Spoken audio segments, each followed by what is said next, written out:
श्री शिवाय नमस्तुभ्यम। दोस्तों, आप सभी लोग जानते हैं कि 7 सितंबर को है साल का आखिरी चंद्र ग्रहण और ये चंद्र ग्रहण पड़ रहा है हमारे पितृपक्ष की शुरुआत के साथ में, यानी कि इस दिन भाद्रपद मास की पूर्णिमा तिथि भी है और पितृपक्ष का पहला दिन भी है। इसलिए इस बार का चंद्र ग्रहण थोड़ा खास है और कई सारे लोगों के मन में हमेशा ये प्रश्न रहता है, क्या हम लोग चंद्र ग्रहण के दौरान बाथरूम जा सकते हैं, क्या पेशाब जा सकते हैं या शौच जा सकते हैं कि नहीं जा सकते हैं। इसका स्पष्ट जवाब हम आपको इस वीडियो में देंगे, क्योंकि अक्सर इस प्रश्न का जवाब किसी को नहीं मिल पाता है और फिर आपके मन में हमेशा ये कन्फ्यूज़न रह जाती है कि अरे अब हम लोग तो सूतक काल के समय शौच गए हुए थे या बाथरूम गए हुए थे, तो क्या हमारे ऊपर कोई दोष लगेगा। तो इसका सारा प्रश्न का उत्तर आपको इस वीडियो में यहाँ पर मिल जाएगा। इसके अलावा और भी कुछ ज़रूरी जानकारी हैं जो कि इस चंद्र ग्रहण से जुड़ी हुई हैं, वो भी हम आपको इस वीडियो में यहाँ पर बता देंगे। देखिए, ये जानकारी जानने से पहले आपको ये जानना पड़ेगा कि इस पर जो चंद्र ग्रहण लग रहा है उसका समय क्या है और समय से पहले सूतक काल क्या है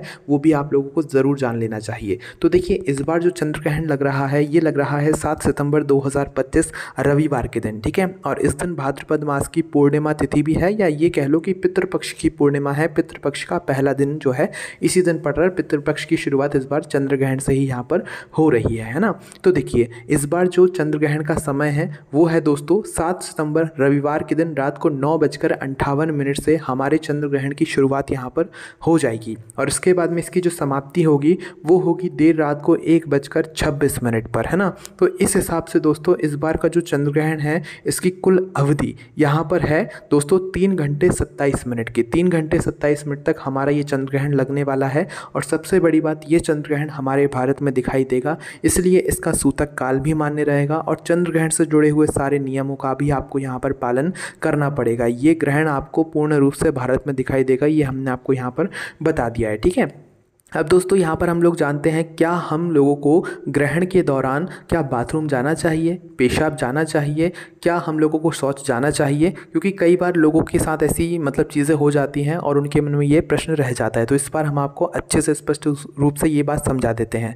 देखो, हमने आपको ग्रहण का समय भी बताया और इसके बाद में सूतक काल का समय बताना अभी आपको बाकी है। तो पहले सूतक काल का समय भी जान लीजिए, इसके बाद हम आपको बताते हैं ये ज़रूरी जानकारी। तो देखो, जब भी चंद्र ग्रहण लगता है तो चंद्र ग्रहण शुरुआत होने से पहले 9 घंटे पहले सूतक काल भी शुरू हो जाता है, ठीक है। तो जो सूतक काल इस चंद्र ग्रहण का लग रहा है वो लग रहा है दोस्तों यहाँ पर दोपहर के 7 सितंबर को दोपहर के यहाँ पर 12:19 से हमारे सूतक काल की शुरुआत हो जाएगी, ठीक है। आप तो ये मानकर चलो कि 12 बजे से जो है हमारा सूतक काल शुरू हो जाएगा, क्योंकि ये थोड़ा समय में यहाँ पर आपको अंतर दिख सकता है अलग अलग जगहों पर, है ना। तो आप ये मानकर चलो कि सूतक काल हमारा 7 सितंबर को दोपहर को 12 बजे से शुरू हो जाएगा या 12:19 से यहाँ पर आप लोग मान सकते हो, है ना।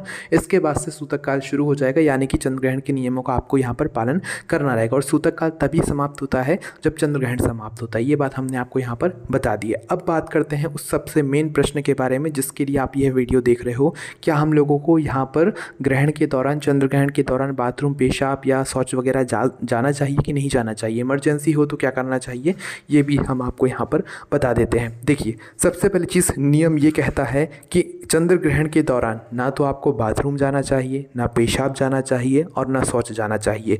अगर आप लोग चंद्र ग्रहण के दौरान बाथरूम जाते हैं, पेशाब जाते हैं या अगर आप लोग शौच जाते हैं तो इससे आपके ऊपर दरिद्रता का वास होता है। दरिद्रता आपके घर में प्रवेश करती है और जब घर में दरिद्रता प्रवेश करती है तो सीधी सी बात आप ये मान लो कि ग्रहण के दौरान अगर आप लोग शौच जा रहे हो, बाथरूम जा रहे हो या पेशाब जा रहे हो तो इससे आपके घर में धन की समस्या आएगी, पैसों की समस्या आएगी और भी बहुत तरह की दुख और परेशानियाँ यहाँ पर आना शुरू हो जाएगी, ठीक है। तो ये जो नियम हमने आपको बताया ना, बहुत सारे लोग अब ये सोचेंगे कि भाई अगर किसी को समस्या हो, किसी की तबीयत ठीक ना हो, गर्भावस्था हो किसी को, तो क्या वो लोग भी यहाँ पर ग्रहण के दौरान बाथरूम या शौच या पेशाब वगैरह नहीं जा सकते। तो इसका जवाब है नहीं दोस्तों। देखिए, जितने भी ऐसे लोग हैं जिनकी उम्र ज़्यादा है या जो वृद्धजन हैं या आपके घर में कोई छोटे छोटे से बच्चे हैं, तो भाई उन पर ये नियम बिल्कुल भी लागू नहीं होता है और जो गर्भावस्था में है उन पर भी ये नियम बिल्कुल भी लागू नहीं होता है। हाँ, अगर आप लोग चाहो तो उनसे भी इस नियम का पालन करवा सकते हो और ज़्यादा अच्छा रहेगा। बाकी अगर उनसे कंट्रोल नहीं होता है, जैसे बच्चे वगैरह हो गए, बुजुर्गजन हो गए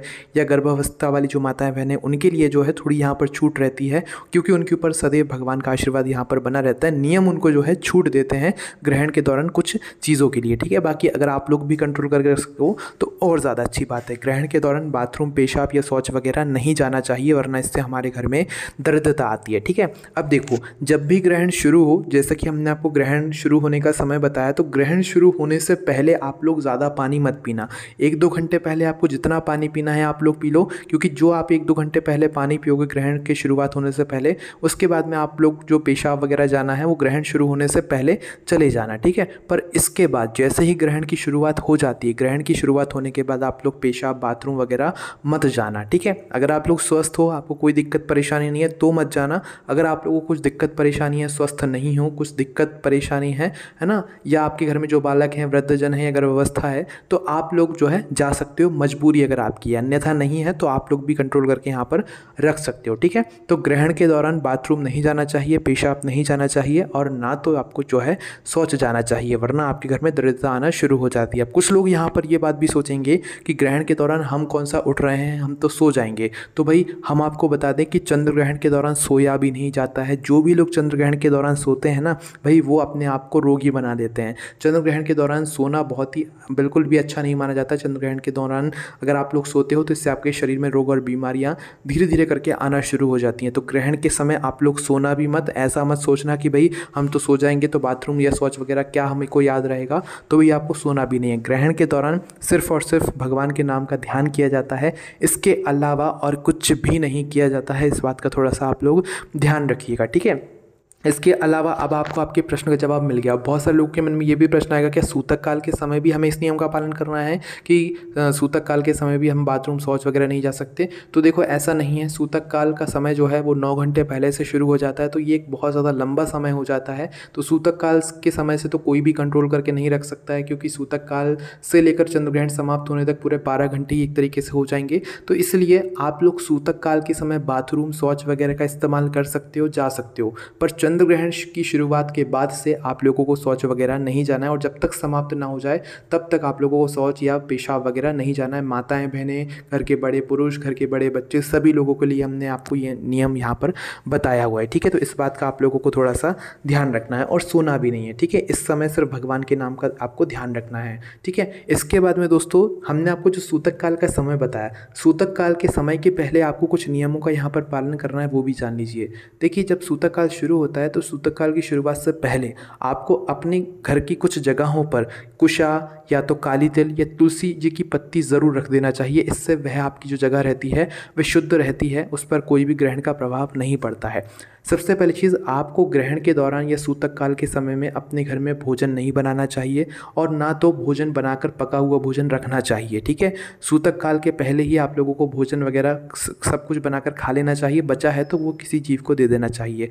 सूतक काल में अगर किसी कारणवश आप खा भी रहे हो तो चंद्र ग्रहण के दौरान आप लोगों को ना तो भोजन बनाना चाहिए, ना खाना चाहिए। और दोस्तों, चंद्र ग्रहण के दौरान आपको तुलसी जी की पत्ती नहीं तोड़ना चाहिए। यानी कि चंद्र ग्रहण जिस दिन लग रहा है, यानी कि इस दिन भादो पूर्णिमा के दिन जो है चंद्र ग्रहण लग रहा है, या पितृपक्ष के पहले दिन लग रहा है, तो इस दिन आपको जो है तुलसी जी की पत्ती नहीं तोड़ना चाहिए, या किसी भी प्रकार की डंडी नहीं तोड़ना चाहिए, किसी भी पेड़ का पत्ता भी नहीं तोड़ना चाहिए। इससे भी आपको पाप लगता है, ठीक है। तो एक दिन पहले तुलसी पत्र की सारी व्यवस्था करके रख लीजिएगा, क्योंकि कुछ लोग जो है तुलसी पत्र को जल में डालकर रखते हैं ताकि उनका जल शुद्ध रहे, और जो कच्चे भोजन रहता है, चावल वगैरह रहते हैं, आपके घर में आटा वगैरह रहता है, वहाँ पर भी माताएं बहनें रखती हैं। तो ये सारी चीज़ें आप लोग एक दिन पहले ही तोड़कर रख लीजिएगा। अगर आप लोग तुलसी पत्र ना रखना चाहें तो इसकी जगह पर आप लोग कुसा जो घास होती है वो भी रख सकते हैं, या ये भी ना हो तो आप लोग काले तिल जो है वहाँ पर रख दीजिए, जहाँ पर आप लोगों को ऐसा लगता है कि ये जगह अशुद्ध हो सकती है, तो वो जगह शुद्ध रहेगी ग्रहण के बाद भी, अगर आपने उस जगह पर काली तिल को यहाँ पर रखा हुआ होगा, ठीक है।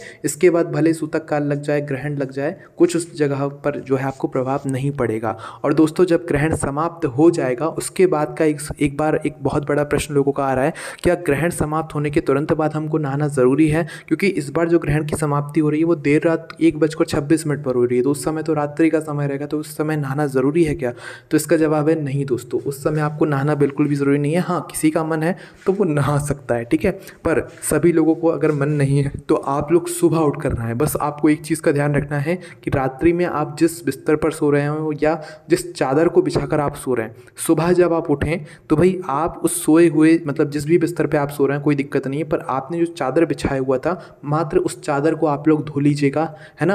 और इसके बाद में जो आपने कपड़े वगैरह पहने हुए होंगे वह कपड़े भी आप लोग धो लीजिएगा और खुद भी यहाँ पर स्नान कर लीजिएगा। सुबह या रात्रि में जब भी आप स्नान करें तो अपने जल के अंदर गंगा जल डालकर स्नान करें, वो ज़्यादा अच्छा माना जाएगा। और गंगा जल को अपने पूरे घर में भी छिड़क दें ताकि जो भी दोष आपके घर पर लग गया होगा ग्रहण के दौरान वह सारा कुछ यहाँ पर दूर हो जाएगा, ठीक है।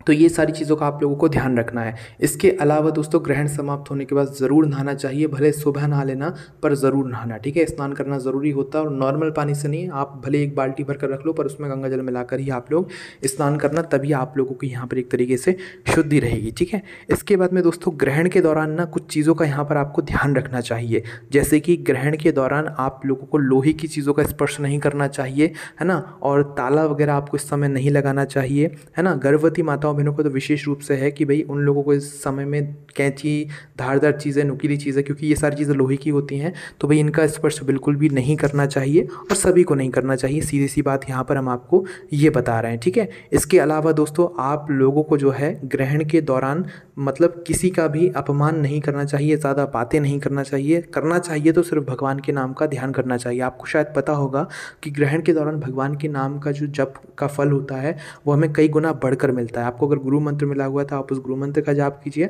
अन्यथा नॉर्मल भगवान के नाम का आप लोग जिस भी भगवान को मानते हैं उन भगवान का आप लोग चाहो तो ग्रहण के दौरान ध्यान कर सकते हो, ठीक है। ग्रहण के दौरान और सूतक काल के समय किसी दूसरे का अन्न नहीं खाया जाता है, बाहर की चीज़ें नहीं खाई जाती हैं, इस बात का थोड़ा सा ध्यान रखिएगा, ठीक है। अपने ही घर का आप लोगों को भोजन करना है, अगर सूतक काल में कर रहे हो, ग्रहण के दौरान तो करना ही नहीं है, चाहे किसी का भी क्यों ना हो, है ना।